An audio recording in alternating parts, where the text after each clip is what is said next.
ধর্মক্ষেত্রে কুরুক্ষেত্র সমাপিতা যুধুৎসব মামকা পাণ্ডব চৈব কিমা কুবর্ত সঞ্জয়। শ্রীমদ্ ভাগবত গীতা, এটা প্রথম একটা অধ্যায়, ধৃতরাষ্ট্রের রূপাচ। এই বর্ণনায় প্রমাণিত হয় যে কুরুক্ষেত্র নামক এক ধর্মক্ষেত্রে পাণ্ডব ও কৌরবেরা যুদ্ধ করবার জন্য সমাবেত হয়েছিলেন। তারপর তারা কি করেছিলেন সে কথা ধৃতরাষ্ট্র সঞ্জয়কে জিজ্ঞাসা করছেন। এই বর্ণনাটি যদিও অত্যন্ত স্পষ্ট, কিন্তু তবুও নাস্তিকেরা ধর্মক্ষেত্র এবং কুরুক্ষেত্র শব্দ দুটির বিভিন্ন অর্থ বিশ্লেষণ করার চেষ্টা করে। তাই শ্রীল জীব গোস্বামী আমাদের সাবধান করে দিয়েছেন কোনো রকম কল্পিত অর্থ শ্রবণ না করতে। কোনো রকম কল্পিত অর্থ ছাড়া যথাযথভাবে শ্লোকগুলি গ্রহণ করাই শ্রেষ্ঠ। যেগুলো আমাদের ভক্তিশাস্ত্রে যে শাস্ত্র কথাগুলো বর্ণনা করা হয়েছে, এই কথাগুলোই আমাদের মতো ভক্তকে শ্রবণ করে ভগবান শ্রীকৃষ্ণের ভক্ত হওয়ার জন্য আখ্যায়িত করেছেন। জীবের অস্থি ২০টা ২, শঙ্খ গোময় শ্রুতিবাক্য সেই ২ মহাপবিত্র হয়। যদি আমরা দেখো, এখানে শাস্ত্রে বললেন বেদের উদ্ধতি দিয়ে অস্থি আমাদের সবসময় সর্বসময়ের জন্য কোনো কুকুর, শ্রীগাল, বিড়াল বা কোনো পশু বা কোনো যন্ত্রীর অস্থি যদি আমাদের শরীরকে স্পর্শ করে, আমরা যদি শরীরের সঙ্গে স্পর্শ করাই, শরীর অপবিত্র হয়ে যায়, তাই নয়? কিন্তু কারো অস্থি পূজায় লাগে, সেটাকে শঙ্খচূড়ের অস্থি শঙ্খ পূজায় লাগে। সেই কথাটা এখানে শাস্ত্রে বললেন। কারো ২০টা, সব ২০টাই আমাদের অপবিত্র, ঠিক নয়? সব ২০টাই অপবিত্র। যাহা ভাটির দিকে চলে যায়, যদি অধবায়ু হয় তবু সেটা অপবিত্র। কিন্তু কারো ২০টা পবিত্র, কাজে লাগে, জীবাণুমুক্ত হয়, যেমন গোময়। কারো ২০টা, সেটাই হচ্ছে গোময়, গরুর নাদ। কিন্তু শুকনো গরুর নাদ পায়ের সাথে নাগলে আবার তাকে আচমন ধৌত করতে হবে, শাস্ত্রে বললেন। তাই এখানে বললেন যে এই রকম যত অবস্তু, অপবিত্র বস্তুই থাক না কেন, তারাও যদি আমার সাধু সঙ্গ করে, নিশ্চয়ই তাদের মতো পবিত্র হয়ে যাবে। এই তো সেই চৈতন্য চরিতামৃত এতখানি একটা কথা বললেন যে সংসারে সব ২০টাই ২০টা সমতুল্য নয়। কিছু কিছু বস্তু আছে, সেটা আমাদের উপকরণে লাগে। শত প্রমাণ বেদ সত্য যেই কয়, লক্ষ্য না করিলে শত প্রমাণ্য হানি হয়। যদি কোনো জিনিসের সঙ্গে এমন কোনো জিনিস আছে, সেটা যদি আমরা প্রমাণ করিতে যাই, তাহলে আমাদের ধর্মের কোনো না কোনো হানি অবশ্যই হবে।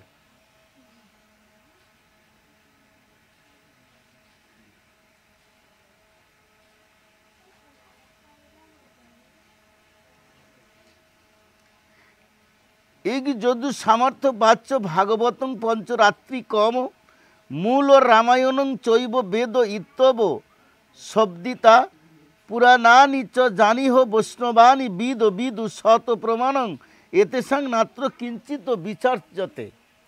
এখানে বললেন ঋগ্বেদ, যজুর্বেদ, সামবেদ এবং অথর্ববেদ, ভাগবত, পঞ্চরাত্রিক শাস্ত্র, মূল রামায়ণ, পুরাণ, জানিও বৈষ্ণবাণী বিদু, যে শাস্ত্রগুলোর মধ্যে আমার ভগবানের কথা আছে, এই শাস্ত্রগুলো পূর্ণাঙ্গভাবে তোমরা তা পাঠ করো এবং সেটা ভক্তকে শ্রবণ করাও। বেদসূত্রের অর্থ জৈসে সূর্যের কিরণ সকল্পিত ভাষ্যমেঘ করে আচ্ছাদন। কোনো কারণে যদি সূর্যের কাছে কোনো মেঘ আচ্ছাদিত সূর্যকে করে, কতক্ষণ সেই মেঘটা থাকতে পারে? অল্প কিছুক্ষণই থাকে। হ্যাঁ, তাই যে সংসারে যেগুলো ভগবানের কথা, এই কথাগুলো থাকবে, আর যে কথাগুলো ভাষ্য উপকারী নয়, এই কথাগুলো চলে যাবে। তাই এখানে বললেন যে বেদসূত্রের অর্থ জৈসে সূর্যের কিরণ সকল্পিত ভাষ্যমেঘ করে আচ্ছাদন। তোমাদেরকে এমন একটি পর্দার আড়ালে রাখছে যেটা আমরা এই পর্দার আড়াল থেকে বাই হতে পারছি না। বেদ পুরাণে কহে ব্রহ্ম নিরূপণ, সেই ব্রহ্ম বৃহস্ত বস্তু ঈশ্বর লক্ষণ। আমাদের শাস্ত্রগুলো ঈশ্বরের লক্ষণ আদি বর্ণনা করে গিয়েছে। আমরা পুরাণে দেখেছি যিনি ঈশ্বর তেনার দাড়ি মুছ গাজাবে না, এমন কোনো ভগবানকে আখ্যায়িত করা হয়েছে যে তাদের দাড়ি মোছ আছে, তাদেরকেও ভগবান বলছে। একদম মিথ্যা বলিনি আমি। শাস্ত্রগুলো প্রমাণ করেছে যে ভগবানের দাড়ি মোছ হবে না যারা অবতার হয়েছে। অনেক শাস্ত্র পুরাণ আদি প্রমাণ করে। কিন্তু এমন কোনো ভগবান দেশে জন্ম নিয়েছিলেন বাংলাদেশের মধ্যেই বা ভারতের মধ্যেই, কিন্তু তাদের দাড়ি মোছু ছিল। শাস্ত্রগুলো প্রমাণ করেছে যারা অবতার বা ভগবান তাদের দেহ কোনোদিন শ্মশানে চিতায় উঠবে না, তাদের দেহ কোনোদিন চিতায় উঠবে না, তাদেরকে জ্বালানো হবে না আগুনে। কিন্তু দেখা যায় যে এমন ভগবান বলে আখ্যায়িত করা হচ্ছে তাদের দেহ আগুনে পুড়ে চিতায় দেওয়া হচ্ছে, আগুনে পুড়ে ফেলানো হচ্ছে, কিন্তু তারা কখনোই ভগবান হতে পারে না। তাই বেদ পুরাণে কহে ব্রহ্ম নিরূপণ, সেই ব্রহ্ম বৃহদস্তু ঈশ্বর লক্ষণ। সেই ঈশ্বর যার মধ্যে ভগবানের ভগবত্ব 6টা গুণ রয়েছে, সমগ্র ঐশ্বর্য, সমগ্র মহত্ব, সমগ্র বীর্য, এইভাবে যে তার মধ্যে এই 6টা গুণ রয়েছে, সেই হচ্ছে ভগবান। সর্ব ঐশ্বর্য পরিপূর্ণ স্বয়ং ভগবান, তারে নিরাকার করি করহ ব্যাখ্যান। দেখুন, তাকে নিরাকার বলছে কোনো ভাষ্যকার, কোনো শাস্ত্রজ্ঞ ব্যক্তি, কোনো একজন ধর্মপ্রাণ মানুষ তাকে নিরাকার বলেছে। নিরাকার ব্রহ্ম সাকার হপি নিগুণ ব্রহ্ম। শ্রীমদ্ ভাগবত গীতার 12 অধ্যায় ভক্তিযোগে এত কম শ্লোক, 20টা শ্লোক মাত্র 12 অধ্যায়েতে। দেখুন আপনারা, প্রথম নাম্বার শ্লোকটাই অর্জুন জিজ্ঞাসা করেছে ভগবান শ্রীকৃষ্ণকে। 12 অধ্যায়ের প্রথম নাম্বার শ্লোক, এই যে 12 অধ্যায় ভক্তিযোগের প্রথম নাম্বার শ্লোক অর্জুন বলেছেন, ভক্তিতে ভজে তোমায় কিবা নিগুণ ব্রহ্মেরে। এ দুইয়ের মধ্যে সৃষ্ট কৃষ্ণ বলি কারে? কৃষ্ণ বলো না, এই দুইটার মধ্যে সৃষ্ট কে? কেউ নিগুণ ব্রহ্মের উপাসনা করছে, নালনে গান গায়নি। বেদে নাই যার উপরিকা সামান্য কি পাবে তার দেখা। নালনে কিন্তু গান গায়া গেছে, দিকে দিয়ে গেছে। তোমরা কেমন ভক্ত দেখি, নিগুণ ব্রহ্মের উপাসনা করো না সাকার ব্রহ্মের উপাসনা করো?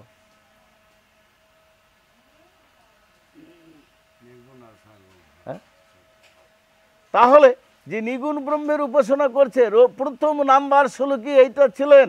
ঠিক এইখানে বললেন, সর্ব ঐশ্বর্য পরিপূর্ণ স্বয়ং ভগবান, তারে নিরাকার করি করহ ব্যাখ্যান। তাকে নিরাকার বলে। আরে নিরাকার তো আমরা নিরাকারে কার রূপ ধ্যান করব? একটা ধ্যান করতে হবে না? যখন চোখ মুদ্রিত করে কারো না কারো ধ্যান করে। রামানন্দ প্রসাদ নিবেদন করতে গিয়ে বিদ্যানগরে চোখ মুদ্রিত করে ধ্যান করতে শুরু করলেন। দেখে যে প্রসাদটা নিবেদন করা হয়েছিল সমস্ত ভূত প্রেত আসে দিয়ে খাইতে লাগলো। হরে কৃষ্ণ। সমস্ত ভূতগুলো আসে দিয়ে ওই প্রসাদ খাচ্ছে। ধ্যান ছেড়ে দিলেন, আবার জল টল ছিটে দিয়ে নিজেকে অপবিত্র ছিল অপবিত্র মনে করে আবার তিনি শরীর থেকে সম্পূর্ণ কাপড় ধরি পাল্টে আবার ধ্যান করতে শুরু করলেন জল ছিটে দিয়ে। আবার দেখে যে ওই বিদ্যানগরের ভূতগুলো আসে দিয়ে ওই বিদ্রুপ যন্ত্রণা করছে। এইভাবে 3বারের পর জিজ্ঞাসা করলো, বাবা ত্রিদণ্ডী সাধু, দণ্ড একটা দণ্ড থাকে সাধুগের কাছে, বাকের দণ্ড মৌনতা। নিতাই কিন্তু এই দণ্ডটা একবার দণ্ড ভাঙা নদীতে ভেঙেছিলেন, ভাগ নদীতে। তার কারণ ছিল, কি কারণ ছিল? নিতাই মনে করলো যে বাকের দণ্ড মৌনতা, আমার জবান কি দিয়ে বন্ধ হবে? যদি আমি কিছু না বলি তাহলে এটাই আমার বাকের দণ্ড। দেহের দণ্ড যোগাভ্যাস। দেহের দণ্ড হচ্ছে কাম্য কর্ম ত্যাগ, আর মনের দণ্ড হচ্ছে যোগ অভ্যাস। মন সারা পৃথিবী চঞ্চল করে বেড়াচ্ছে, মন তো এক জায়গায় নাই। মন গোটাল বিশ্বব্রহ্মাণ্ড করেছে, যা জীবনে দেখেছি মন সর্বত্র গমনাগমন করছে। মনকে থামাইতে গেলে, মনকে স্থির করতে গেলে আমাকে যোগ অভ্যাস করতে হবে। যোগ অভ্যাসের দ্বারা মনকে স্থির করতে হবে, মন সেই জায়গায় বসাইতে হবে যে জায়গায় বসাইলে আমার ভগবানকে পাওয়া অনেক সুবিধা হবে। হরে কৃষ্ণ। তাই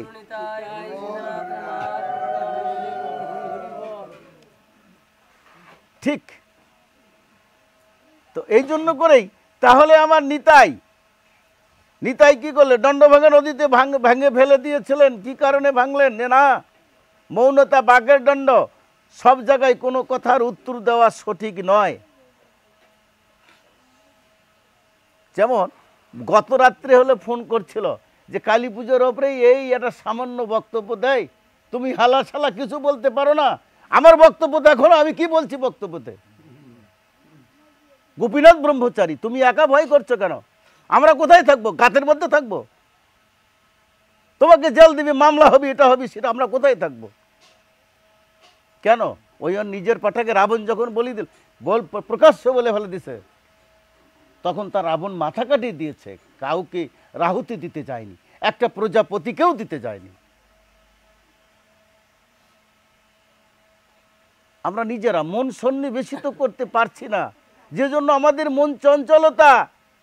আমরা মন স্থির নাই, মন স্থির নাই, মন সন্নিবেশিত করতে হবে। ঠিক তেমনি করে সর্ব ঐশ্বর্যপূর্ণ স্বয়ং ভগবান, তারে নিরাকার করি করহ ব্যাখ্যান। নিরাকারে আমরা কার উপাসনা করব? কোনো যদি বস্তুই না দেখা যায়, তাই না? কোনো একটা বস্তুর উপরে, একটা সাকারের উপরে হবে। ঠিক এই ভক্তি যোগে ভগবান শ্রীকৃষ্ণ অর্জুনকে বলেছিলেন যে যারা ভক্তি করে সাকারে ভজন করে তারাই আমার অত্যন্ত প্রিয় হয়। পাবে, নিগুণও পাবে, কিন্তু অনেক দেরি হবে, অনেক দেরি হবে। সাকার রূপেই তাকে ভজন করতে হবে। নির্বিশেষ তারে কহে যেই শ্রুতিগণ, প্রাকৃত নিষেধই করে অপ্রাকৃত স্থাপন। অর্থাৎ বেদে কখনো কখনো তাকে নির্বিশেষ বলে বর্ণনা করা হয়েছে। তাতে বোঝানো হয়েছে যে পরমেশ্বর ভগবান এবং তার সঙ্গে সম্পর্কিত সব কিছু অপ্রাকৃত, অর্থাৎ এই প্রাকৃত জগতের অতীত। ভগবানের সঙ্গে সম্পর্ক স্থাপন করতে হবে, তা না হলে তোমার ভজন সঠিক হবে না। ভগবানের সঙ্গে একটা বন্ধুত্ব, একটা সম্বন্ধ স্থাপন করতে হবে। সেটা ব্রজের 5টা ভজন, শান্ত দাস্য সখ্য বাৎসল্য মধুর। এখন এই 5টার মধ্যে যেটা তুমি বাছে নিতে পারো, সব মতেই ঈশ্বর দর্শন সম্ভব হবে না, কিন্তু তা নয়। তাই ভগবানের সঙ্গে একটা সম্বন্ধ করতে হবে। হ্যাঁ,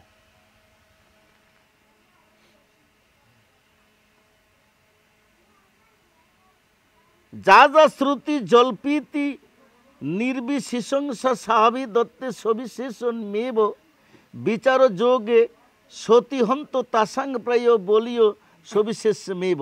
অর্থাৎ যা যা যা কিছু আছে বৈদিক যোগের মন্ত্র জলপতি বর্ণনা করে নির্বিশেষ তত্ত্ব, অর্থাৎ শ্রী চৈতন্য মহাপ্রভু বললেন যে সমস্ত বৈদিক মন্ত্রে পরম তত্ত্বকে প্রথমে নির্বিশেষ বলে বর্ণনা করে, সেই বৈদিক মন্ত্র অবশেষে সবিশেষ তত্ত্বকে প্রতিপাদন করে। নির্বিশেষ ও সবিশেষ ভগবানের দুটি গুণই নিত্য। কেউ যখন এই দুইটি রূপেই পরমেশ্বর ভগবানকে বিবেচনা করেন, তখন তিনি যথাযথভাবে পরম তত্ত্ব হৃদয়ঙ্গম করতে পারেন। তিনি যখন বুঝতে পারেন পরমেশ্বর ভগবানের সবিশেষ তত্ত্বই প্রবল, কেননা জগতে সবিশেষ তত্ত্বই অনুভূত হয়, নির্বিশেষ তত্ত্ব অনুভূত হয় না। হরে কৃষ্ণ। নির্বিশেষ তত্ত্ব কিসের ধ্যান করবো দাদা ভাই?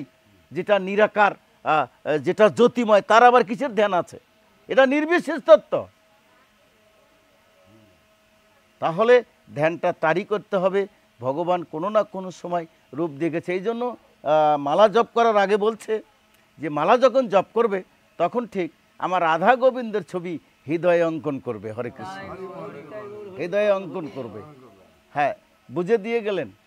তা আমরা সেখানে সেটা ব্রহ্ম হইতে জন্মে বিশ্ব, ব্রহ্মেতে জীবয়, সেই ব্রহ্মে পুনরূপী হয়ে যায় লয়।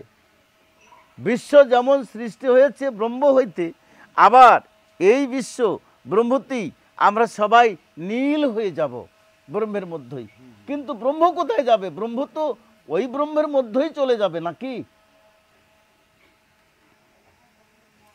তৈতই উপনিষদে বর্ণনা করা হয়েছে, যতসা ইমানি ভূতানি জায়ন্তে, ব্রহ্ম থেকে সমগ্র জড় জগৎ আবির্ভূত হয়েছে। ব্রহ্মসূত্রে প্রথম শ্লোক হচ্ছে, জন্মাদাস্য যত পরম তত্ত্ব হচ্ছে তা, বার থেকে সব কিছুর উদ্ভব হয়েছে। যেখান থেকে সব কিছু উদ্ভাবিত হয়েছে সেখানেই সব কিছু লয় হয়ে যাবে। যেখান থেকে এসেছে সেখানেই আমরা লয় প্রাপ্ত হয়ে যাব। যস্য প্রভা প্রভাবত জগৎ কুটি, কুটুস্যমে বা সুখাদিভূতি ভিন্নম। ভগবানের দেহ নির্গত অশ্বিনী ছটা থেকে অনন্ত কোটি ব্রহ্মাণ্ডের উদ্ভব হয়েছে। ঠিক যেমন সূর্য থেকে গ্রহ সকলের সৃষ্টি হয়েছে। যত গ্রহগুলো আছে সব গ্রহই সূর্য বিরাট গ্রহ হইতে সৃষ্টি হয়েছে। অপাদান করণ এবং অধিকরণ কারক তিন ভগবানের অবিশেষ এই তিন চিহ্ন, অপাদান, করণ এবং অধিকরণ। কারক তিন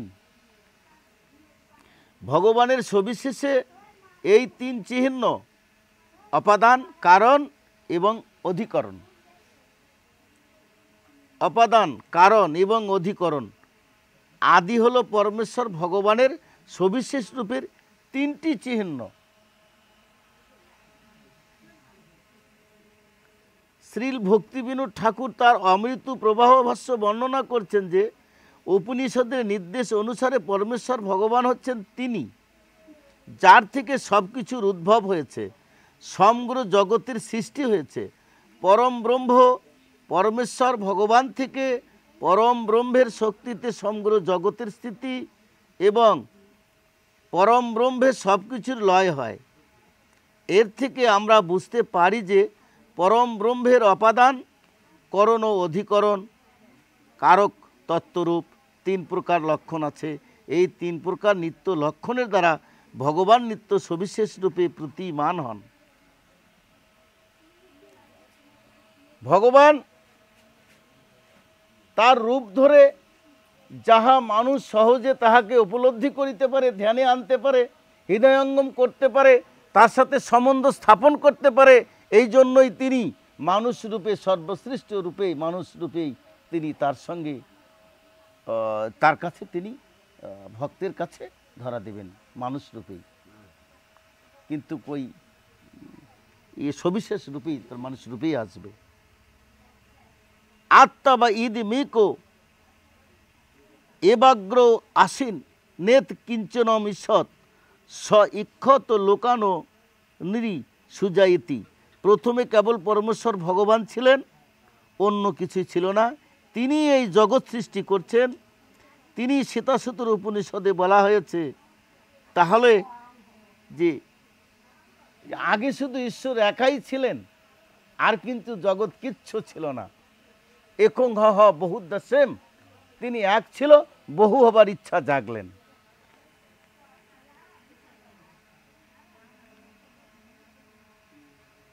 শ্লোক নম্বর 145 এবং 146।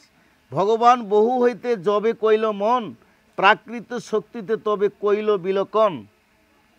সেকালে নাহি জন্মে প্রাকৃত মনোনয়ন, অতএব অপ্রাকৃত ব্রহ্মের নিত্রমন। শ্রী চৈতন্য মহাপ্রভু বললেন, পরমেশ্বর ভগবান যখন বহু হতে ইচ্ছা করলেন, তখন তিনি জরা প্রকৃতির প্রতি দৃষ্টিপাত করলেন।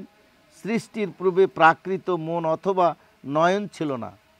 অতএব এর থেকে প্রতিপন্ন হয় যে ব্রহ্মের নেত্র ও মন অপ্রাকৃত। ব্রহ্মের নিত্য মানে চোখ আর মন অপ্রাকৃত। ছান্দোক্য উপনিষদে বর্ণিত হয়েছে তদক্ষত বহুসং প্রজায়, এই শ্লোকে প্রতিপন্ন হয় যে পরমেশ্বর ভগবান বহু হবার বাসনা করেছিলেন এবং জরা প্রকৃতির প্রতি তার দৃষ্টিপাতের মাধ্যমে জগতের সৃষ্টি হয়। ব্রহ্ম শব্দে কহে পুণ্য স্বয়ং ভগবান কৃষ্ণ শাস্ত্রের প্রমাণ।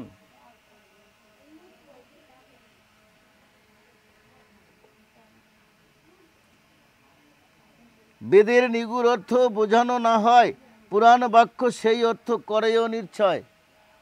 বেদের অর্থ আমরা বুঝতে না পারি না, তাই এইগুলো পুরাণ দ্বারা আমাদেরকে বুঝাইয়াছেন।